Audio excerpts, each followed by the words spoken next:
ஏதோ ஒண்ணுல நீங்க அடிமையா இருக்கலாம்.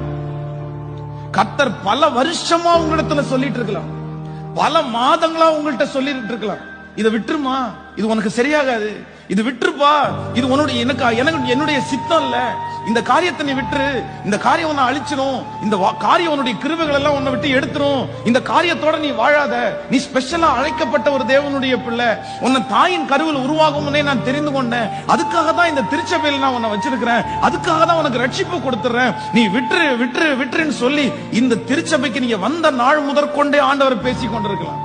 இந்த வருஷம் ஆரம்பத்திலிருந்து கர்த்தர் பேசிக் கொண்டிருக்கலாம், ஒவ்வொரு மாதமும் கர்த்தர் பேசிக் கொண்டிருக்கலாம். நீ போகிற காரியத்தில் எல்லாம், செய்யற காரியத்தில் எல்லாம் ஆண்டவர் தோல்வியை கொடுத்து விட சொல்லி இருக்கலாம். ஆண்டவர் உங்களுக்கு நிறைய பேராச்சும் உங்களை அவாய்ட் பண்ண சொல்லி உங்களை விடு அப்படின்னு சொல்லி இருக்கலாம். பலவிதமான முயற்சிகளை ஆண்டவர் எடுத்தும் இன்னும் விடல. என்னால் அதை விட முடியல.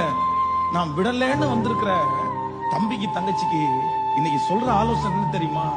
எப்பா, டைம் பாராகிறதுக்குள்ள, நேரம் கடந்து போகிறதுக்குள்ள, உனக்குன்னு குறிக்கப்பட்டிருக்க அந்த டைம் முடிகிறதுக்குள்ள நீ விட்டுரு. அந்த டைம் முடிஞ்சதற்கு பிறகு யாராலையும் அந்த நேரத்தை உன்னுடைய வாழ்க்கையில கொடுக்க முடியாது.